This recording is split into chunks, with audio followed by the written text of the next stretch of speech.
Good morning, Ministry of Health and colleagues. We're newly graduated allied health clinicians and are excited to share our sociological perspective on an issue in Singapore. We've identified that women in the sandwich generation face poor health outcomes today. We will explore this issue through three lenses: historical, structural, and cultural. But before that, let's define who the sandwich generation are. The sandwich generation are typically adults aged between 35 to 59 who are responsible for providing support to their young children and aging parents, many of which also hold full-time jobs on top of these. Among these adults, women are often the primary caregivers. A study by the National Council of Social Services revealed that 60% of all caregivers in Singapore are women. This shows the gendered nature of caregiving and how it often falls onto women. The financial strain has also made caregiving more difficult, with caregivers spending about $2,900 monthly per dependent. This is a 27% increase since 2018. With the responsibility to care for at least 2 dependents, that's almost $6,000 monthly. With the monthly salary per individual being $5,500, one partner income can't cover it all. Hence, more women are entering the workforce to sustain these expenses. The dual challenge of caregiving and employment places immense stress onto these women. Now, I'll pass the time to Kayleen to share more about the challenges faced by these women. Thank you, Angeline. Another major trend is the growing aging population, which has expanded the caregiving burden. The number of citizens aged 65 and above rose from 13.1% in 2015 to 20.7% in 2025, and this number is projected to reach 23.9% by 2030, which is roughly 1 in 4 citizens. Meanwhile, the old age support ratio, which is the number of working adults supporting one elderly person, dropped from 6 in 2014 to 3.5 in 2024, meaning fewer potential caregivers per senior. These shifts mean greater caregiving demands, and women continue to bear the brunt of this load. Household structures have also changed dramatically. Average household size fell from 4.87 persons in 1980 to just 3.09 in 2024. With fewer family members to share caregiving duties, women as primary caregivers now shoulder more concentrated responsibilities to both children and aging parents. Now, let's look at how childcare responsibilities have grown heavier in recent years. Preschool enrollment for 3 to 4-year-olds rose from 75% in 2013 to 90% in 2023. This means parents now manage structured care and routines earlier in childhood years than ever before. In 2023, families spent a whopping $1.8 billion on private tuition, reflecting rising financial pressure to supplement children's education. Beyond finances, parents, especially mothers, carry hidden mental load, arranging drop-offs, enrichment classes, tuition schedules, and transport, making childcare time-consuming and emotionally draining for women who shoulder a majority of these burdens. All these trends converge on one reality. Many women today juggle 3 full roles: paid worker, household manager, and primary caregiver. According to the 2022 White Paper on Women's Development, women in dual-income households are 5 times more likely than men to shoulder both household and caregiving duties. Balancing these overlapping roles leaves little time for rest, often leading to emotional exhaustion and poorer physical and mental well-being. To explain how these mounting pressures translate into health challenges for women in the sandwich generation, I will now pass the time to Yoon Hee, who will move beyond the historical lens to explore how social and economic institutions shape and reinforce these pressures. Thank you, Angeline and Kayleen. Building on the historical context that we have just discussed, let us now look into structural factors that intensify this pressure. One of the key factors is Singapore's aging population. The life expectancy of Singapore's residents at age 65 has risen from 18.7 years in 2005 to 21.2 years in 2024, according to Singstat, meaning parents require care well into advanced age.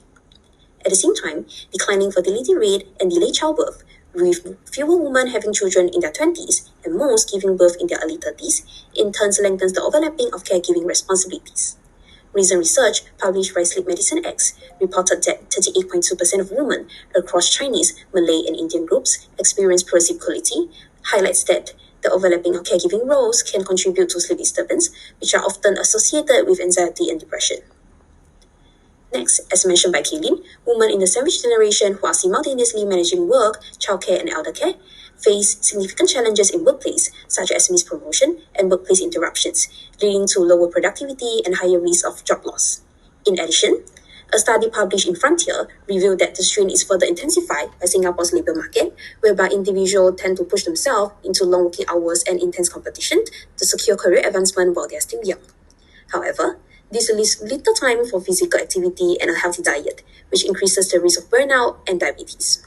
Beyond family, The structural pressure of Singapore's education system, with the cost of primary to tertiary education projected to peak in 2025, place significant financial and time demands on single mothers. The absence of dual income further compound the challenge of managing rising education expenses, simultaneously supporting aging parents, resulting in financial insecurity and intense fatigue. I will now hand over to Alice, who will walk us through other social institutions intensifying this pressure.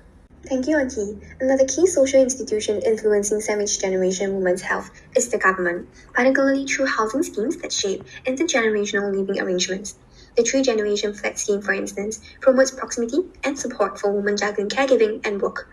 However, co-living can also increase domestic workload, blur work care boundaries, or even heighten intergenerational tensions arising from differing parenting styles, often forcing women to mediate between generations at the expense of their mental well-being. Evidently, household expenditure in Singapore increased from 3,008 in 2007 to 4,009 in 2017, while having children was primarily related to the increased expenditures of more than $1,000 per month.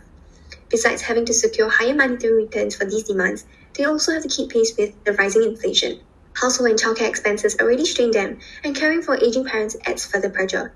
Many rely on elder care services such as daycare centers run by organizations like NTUC Elder Care, which cost between $400 to $600 per month, or around $70 per session at Spice centers.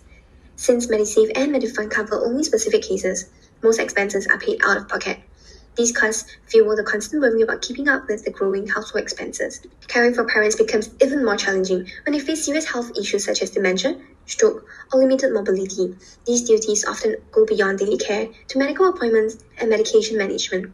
Over time, these demands have been reported to affect caregivers' mental health, with high rates of depression and feelings of overwhelm. To cope, many Singaporean families hire foreign domestic workers for extra helping hands. While they provide much needed support, this reliance also comes with its own challenges. The cost of monthly levies and salaries for them can further intensify financial pressures. Moreover, the lack of familiarity with household routines may cause concern over care quality. These factors compound the stress already faced by the women of the sandwich generation. Beyond the social, economic, and policy structures, Joey and Kimberly will examine how cultural beliefs and norms further shape these pressures. Thank you, Uni and Elise. Let us now understand some of the cultural or societal norms that exist in the East Asian and Singapore context. In countries like Singapore, filial piety is a cultural norm that embodies respect, obedience, and caregiving support for our elderly relatives, which are usually our own parents or grandparents. And this happens when we become adult children. For many adult children, fulfilling these responsibilities through direct caregiving is not merely an expectation, but also a source of personal fulfillment. Such motivation leads individuals to adopt caregiving roles with a deep sense of purpose and dedication, reducing the perception of caregiving as an onerous task. Multi-generational households are also increasingly prevalent in the Singapore context, where we are not only in charge of caregiving for our elderly parents, but also for supporting our children in their education and other needs. The changing societal norms from a male breadwinner household to a dual-income household should mean that household chores are equally distributed. But research still shows that women have to bear the burden of the second shift on top of contributing to the workforce. This is due to changing dynamics of motherhood in modern society, where women are now seeking to better themselves through employment, while also balancing unpaid caregiving and household duties. There is an unequal share of domestic and caregiving responsibilities stemming from long-standing gender norms that cast women as the main caregivers of the households, limiting their time, career options, and opportunities for paid work. Such gendered expectations reinforce the balance in society, perpetuating structural disadvantages, as women may sacrifice career opportunities to manage care responsibilities. Beyond visible chores, women also shoulder the mental load, a mix of cognitive labor such as planning, organizing and scheduling, and emotional labor, such as caring, feelings, responsibility, and worry. These forms of labor are often invisible, boundless, and unacknowledged, yet they are essential for family functioning. However, they can also cause stress, anxiety, and emotional exhaustion. I will now pass the time to Kimberly to continue on with other cultural factors. Thank you, Joey. Let's expand on the caregiving situation in Singapore. In Singapore, societal expectations continue to push women as the primary caregivers, where they are expected to handle both emotional and physical responsibilities of caregiving. This not only includes childcare and elder care, but also managing conflicts and maintaining family harmony. Such high cultural expectations may lead to guilt when they fall short. Additionally, social attitudes often discourage external help due to worries of financial strain and distrust. Hence, it further reinforces that women should be shouldering all these caregiving responsibilities alone, increasing emotional strain. Based on a study done in 2024, taking on caregiving responsibilities may also lead to skills gaps in women's careers due to limited time for professional development. As such, the overall caregiving situation in Singapore remains female-dominated, emotionally demanding, and affects career progression. Moving on, I will now be talking about the burden of caregiving. Based on this article, it shows that women have higher stress levels due to higher caregiving burden. For instance, their mental health is taking a toll as they are unable to control upsetting thoughts, including worries about their children's development and education, and also the elderly's well-being. Hence, female caregivers tend to have lower emotional self-efficacy, in which increases their perceived burden. The traditional cultural values place emotional and social expectations on women in the sandwich generation, therefore leading them to shoulder greater caregiving responsibilities. Overall, societal narratives that celebrate self-sacrificing mothers or dedicated daughters reinforce the expectation that women should place personal needs second, directly increasing their caregiving burden. Families and communities often assign more caregiving responsibilities to women, and any perceived mistake may be criticized or judged. Passing on the time to Kaylin and Angeline. Thank you, Kim. Looking at these influences together, it's clear that the well-being of women in the sandwich generation is shaped by social norms, workplace pressures, and family expectations. There is urgent need for more flexible work and leave arrangements, and a stronger, reliable elder care system that lets women work with peace of mind, knowing that their aging parents are well cared for. Strengthening these areas lays the foundation for policies that ease caregiving strain and improve health outcomes of women. So, let's see what more can be done for women caregivers. Let's look at what Singapore has done. The government has introduced several initiatives to support caregivers. For example, the Home Caregiving Grant provides monthly financial aid to families caring for dependent elders, while the Caregivers Training Grant equips them with essential skills. Respite and daycare services under the Agency for Integrated Care also offer short-term relief. And more recently, following Budget 2025, the government announced a reduction of preschool fee caps to ease financial strain on working mothers in the sandwich generation. However, despite the progress made, significant gaps remain. For example, respite care is not always accessible when needed, and many financial schemes are short-term. Years spent caregiving aren't recognized in retirement planning, leaving women financially vulnerable if they reduce or leave work. While family duty remains central to caregiving in Singapore, modern demands have become far more complex. Hence, strengthening community and institutional support can complement rather than oppose family values, ensuring that filial piety is preserved while caregivers get the help that they need. Germany provides a good example of how this balance can be achieved. Its universal long-term care insurance covers all citizens and provides both financial and practical support for family caregivers. Caregivers receive pension credits for the years spent providing care, and are entitled to substitute care for up to 6 weeks each year so that they can rest or attend to personal matters. They also have access to job-protected caregiver leave and heavily subsidized training programs. Most importantly, Germany recognizes caregiving as socially valuable work, not just a private duty.